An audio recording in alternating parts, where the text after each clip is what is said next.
2024च्या वातावरणामध्ये अतिशय राजकीय वातावरण सगळीकडे ढवळून निघालेलं आहे. अप्रार जनशक्ती पक्षाचे अधिकृत उमेदवार सभापती ते आमदारकीचा प्रवास करणारे उमेदवाराच्या आमदारकीचा प्रवास करणारे आदरणीय गुरु भाऊ कांदे आपल्या समेत जोडले. भाऊ, फायनल पॉईंट मध्ये आपलं स्वागत असेल. सर्वात महत्वाचा प्रश्न आपल्याला असा असेल की बच्चू भाऊंच्या विचार घेऊन उतरलेले आहे. 2024 जर आपण निफाड तालुक्याच्या जनमतातून जर आमदार झाले तर आपलं संपूर्ण निफाड तालुक्यासाठी विजन काय असेल?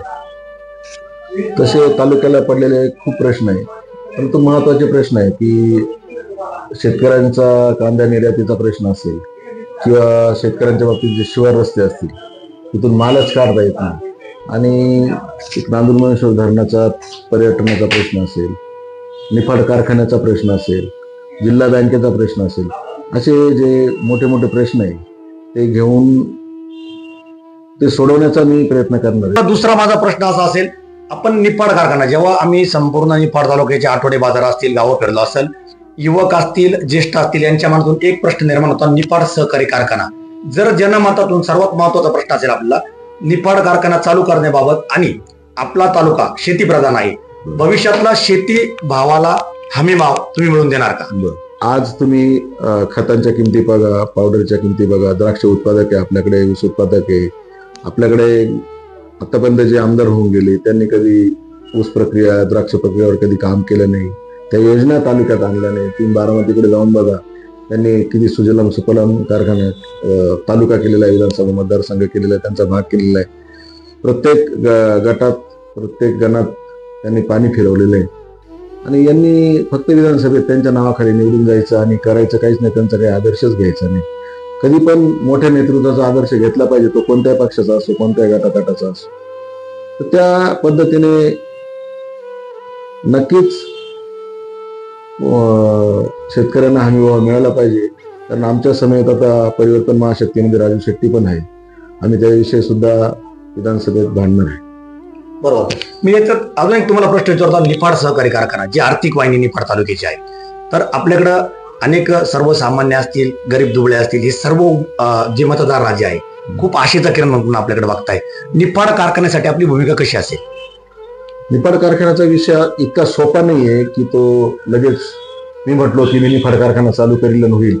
त्याच्यासाठी शासन दरबारी खूप भांडावं लागणार आहे. ज्यावेळेस सरकार किंवा शासन जिल्हा बँकेचं कर्ज अंगी मारून घेईल आणि शेतकऱ्यांचा एक भरोसा देईल की हळूहळू तुम्ही शेतकऱ्यांनी किंवा कारखान्याने हळूहळू ते कर्ज फेडलं पाहिजे, त्याला 15 ते 20 वर्षाची जेव्हा मुदत दिली जाईल त्या कर्जाला, तेव्हा शेअरधारकांचं मत घेतलं जाईल किंवा त्यांचा विश्वास निर्माण करावा लागेल, आणि परत शेअर धारकांकडनं थोडेसे पैसे कलेक्ट करून तो त्या कारखान्याची सगळी जुनी मशिनरी काही चोरी गेली, काय झाले आपण सर्व ज्ञात आहे, त्या विषय स्ट्रक्चर तर उभं आहे, बाकीचं सगळं नवीन मशिनरी घेऊन शेतकऱ्यांचा विश्वास संपादन करून चांगला एखादा अधिकारी एमडी नेमून आणि 5 जणांची कमिटी नेमून तो कारखाना पूरक पदावरती चालू करता येईल असं माझं प्लॅनिंग आहे.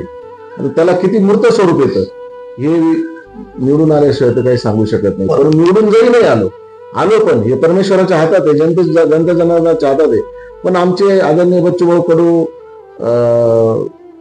संभाजीराजे किंवा राजू शेट्टी हे जर कॅबिनेटमध्ये बसले तरी आपल्याला त्यांचा पाठपुरावा करून हा प्रश्न सोडवता येईल. परंतु मला हे नाही कळत की यांना 2-2, 3-3 वेळा आमदारकी मिळून सुद्धा हे सत्तेत बसून सुद्धा यांना हा प्रश्न सोडवता का नाही आला.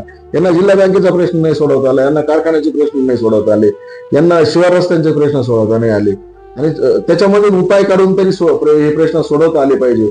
त्या प्रश्नामध्ये किमान हात घातला गेला पाहिजे असं मला वाटतं. बरं, आता अजून एक तुम्हाला पुढचा प्रश्न असेल, महिला सक्षमीकरण आणि सबलीकरण. आपण सभापती म्हणून या सगळे पद आपण यावर काम केलेलं आहे. बरोबर. तर माझा तुम्हाला निश्चित महिलांकडून प्रश्न असेल की भविष्यात सबलीकरण आणि सक्षमीकरण यासाठी आपली भूमिका काय असेल महिलांसाठी?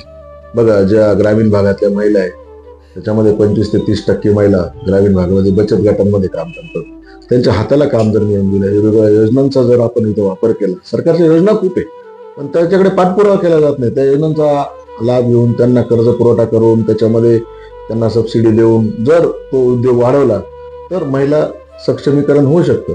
असे बरेच प्रकारे की महिला सक्षमीकरण करता येऊ शकतं. शहरी भागात करता येऊ शकतं, ग्रामीण भागात करता येऊ शकतं. अच्छा, आता एक युवकाकडून तुम्हाला प्रश्न असेल, योगायोग आपली निशाणी पण बॅट आहे प्रार संघटनेची, तर भविष्यामध्ये आपल्या निपाड तालुक्यात अनेक दर्जेदार खेळाडू सर्व प्रकारामध्ये. बरोबर. तर आपण क्रीडा संकुल यासाठी आपली भूमिका काय असेल? हो साहेब, अशा तर खूप संस्था आहेत ज्या उभ्या करता येतील.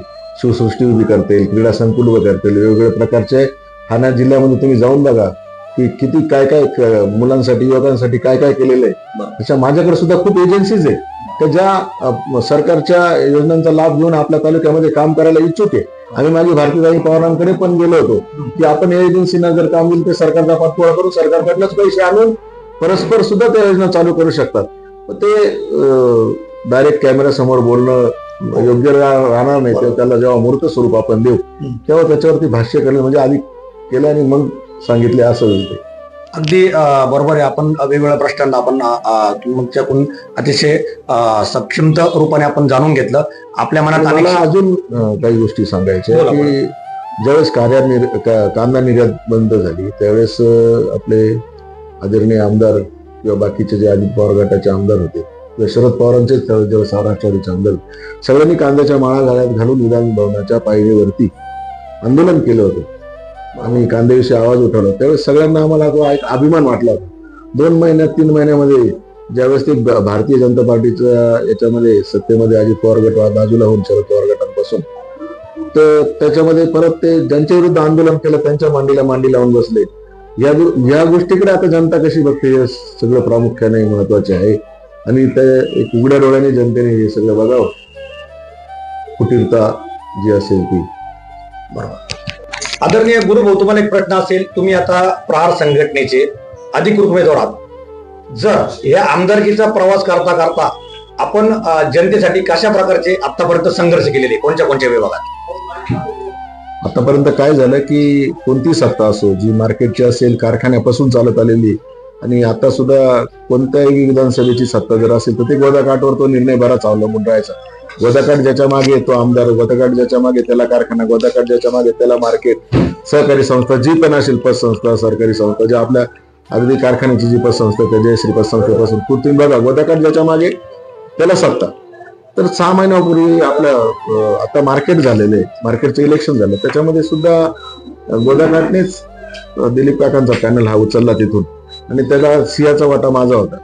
त्याच्या दुसऱ्या दिवशी नंतरच माझ्या मनात विचार आला का जर सगळ्याच गोष्टी गोदाकाठून घडल्या तर गोदाकाठला इतिहासात प्रथमतः आमदारकी का मिळू नये किंवा नेतृत्व का करू नये.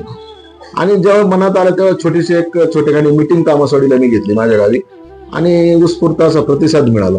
त्यानंतर आम्ही या कामाला धडाक्याला सुरुवात केली. आम्ही गोरगरिबांपासून केली. आम्ही वस्त्यांमध्ये शिरलो. त्यांचे बेसिक प्रश्न रेशन कार्डपासून पाण्यापासून होते. अगदी बऱ्याच ठिकाणी आम्ही पाणी चालू करून दिलं, पाणी पट्ट्या भरल्या, ग्रामपंचायतीला नाराज केलं नाही. आणि त्याच्यानंतर आम्ही जवळजवळ आतापर्यंत 1150 रेशन कार्ड विना एकही रुपया न घेता कुठल्याही दलालमध्ये न टाकता आम्हाला प्रशासनाने सुद्धा तालुका प्रशासनाने खूप मदत केली. तहसीलदार साहेबांनी खूप मदत केली. याच्यामध्ये 1150 रेशन कार्ड नवीन काढून दिले आणि ते अंत्योदय योजनेला लिंक करून दिले आणि सदर पुरवठाधारकाला सुद्धा सांगितलं का तुम्ही हे रेशन वाटताना एकही रुपया कोणाकडनं गोरगरिबांकडनं घेतला नाही पाहिजे, नाही अन्यथा तुमच्यावर कारवाई करू. त्यानंतर माझ्याकडे एक शिष्टमंडळ आलं होतं की आमचे 7,500 शेतकऱ्यांचे जमिनीचे लिलाव जिल्हा बँकेने काढले होते. हायकोर्टाचा सुद्धा आदेश आहे वसूल हा झालाच पाहिजे पण वसूल अशा पद्धतीने नाही हो का तो त्या जमिनींचे लिलाव झाले पाहिजे. आम्ही परत दमवाजा थोडस AR फोन केला, गरुड साहेबांना फोन केला आणि त्यांना सांगितलं की आम्हाला थोडी मुदत द्या, आम्ही हायकोर्टात करून याच्यामध्ये काहीतरी चेंजेस आण. त्या पद्धतीने त्यांनी पण ऐकलं आणि ते लिलाव आज जमिनींचे थांबले. हे सुद्धा आम्ही केलं आणि त्याच्यानंतर हायकोर्टामध्ये आम्ही वकील पण त्याचा अपॉइंट केलेला आहे, पिटिशन दाखल करणार आहे की तुम्ही वसूल जरूर करा पण आम्हाला थोडे इन्स्टॉलमेंट 5-1 वर्षाचे करून द्या, वर्षाचे. त्याच्यामधून 2 गोष्टी परत समोर आल्या. निफाड तालुक्याचे दोन्ही कारखान्याचे ग्रॅज्युटी कामगारांच्या थकलेल्या आहे. या वसुलामधून त्या सुद्धा वसूल होतील. जवळजवळ निफाड कारखान्याची 83 कोटी रुपये ग्रॅज्युटी गोरगरिबांच्या कामगारांची जे आज त्यांचे घर उघड्यावर पडले त्यांची थकलेली. प्रशासनाने जिल्हा प्रशासनाने आम्हाला मान्य केलं की जर आमचा वसूल झाला तर आम्ही पहिल्या टप्प्यात निम्मी 50% ग्रॅज्युटी आम्ही कामगारांना देऊन टाकू. असं करता करता इतके काम हाताखालून गेले की इतकं बरं वाटतं हे काम करताना. तर आतापर्यंत होऊन गेलेल्या आमदारांना कधी काय सुचलं नाही हे काम? कधी तुम्हाला दिसलं का यांनी केलंय काम, याच्यामध्ये हात घातला? कधीच नाही. घरकुलांचे प्रश्न आहेत तर जागा नाही, घरकुला मंजूर होऊन येतात जागाच नाही. मग तुम्हाला ठराव नाही करता येत का? ग्रामपंचायत असेल, तुमचे रेव्हेन्यू डिपार्टमेंट असेल, तुमचं इरिगेशनच्या जागा पडलेल्या आहे, तुमच्या वन खात्याच्या जागा पडलेल्या आहे, त्या तुम्ही गोरगरिबांसाठी कायम का नाही करून आणत? तुम्ही सत्तेमधले आमदार होते ना, काय प्रयत्न करून काय पुण्य मिळवता नाही आला आतापर्यंत? असे बरेच काम हातात घेतलेले, यश किती येतं ते माहित नाही, पण काही झालं तरी याच्यावरती मी लढत राहणार आहे आणि इथून पुढे गरिबांसाठी माझं जीवन खर्च करणार. अगदी पुढचा प्रश्न तुम्हाला, प्रार संघटनेचा अजेंडा आहे बच्चूभाऊचा, अंध, अपंग, वृद्ध यांच्यापर्यंत शासकीय योजना पुरवणे. त्यापर्यंत तसंच त्या तालुक्यात आपण प्रतिनिधित्व भविष्यात जन्ममातृ आपण प्रतिनिधित्व म्हणून करणार असं आमदार तर त्या याच्यामध्ये गुन्हेगारी क्षेत्र असेल, या सगळ्या गोष्टीकडे आपण कसं बघताना आपली भूमिका काय असेल? आता बघा, मी भारतीय जनता पार्टीचा ओबीसी मोर्चाचा सरचिटणीस होतो. एवढं मोठं पद सोडून मी जर बच्चूभाऊंचं नेतृत्व कबूल केलं म्हणजे बच्चूभाऊंच्या चळवळीत कुठेतरी मी आदर्श घेतलेला आहे. पहिल्यापासून मी त्यांच्या कामावरती इम्प्रेस.